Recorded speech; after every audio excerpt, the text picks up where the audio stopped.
তাকে হুকুম দিলেন যে ইব্রাহিম এবার চারটা পাখিকে আবার তুমি নাম ধরে ধরে ডাকো। হজরত ইব্রাহিম আলাইহিসসালাম পাখিগুলোর নাম ধরে ডাকার সাথে সাথেই যখন কবুতরকে ডাক দিল, তখন কবুতর চার পাহাড় থেকে গোস্তগুলো এসে এসে এসে এসে ইব্রাহিম আলাইহিসসালামের সামনে একদম আগের মতো কবুতর হয়ে ইব্রাহিম আলাইহিসসালামের কাঁধে বসে।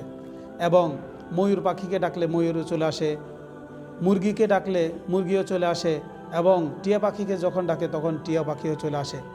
এভাবে আসার ফলে তখন হজরত ইব্রাহিম আলাইহিসসালাম মনের মধ্যে শান্তি উপভোগ করেন এবং আল্লাহ রব্বুল আলামিনের প্রতি তার যেই অগাধ দিলের যে সত্যায়ন, সেই সত্যায়নটা তার সেই দিন উপলব্ধি হয় এবং প্রশান্তি অনুভব করেন।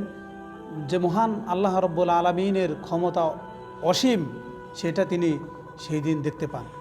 তো সেই জন্যে আজকে আমরা যারা রয়েছি, হজরত ইব্রাহিম আলাইহিসসালাম এর এই গল্প দিয়ে আমরা এটাই বুঝতে পারি যে মহান আল্লাহ রব্বুল আলামিন ছিলেন, আছেন এবং থাকবেন।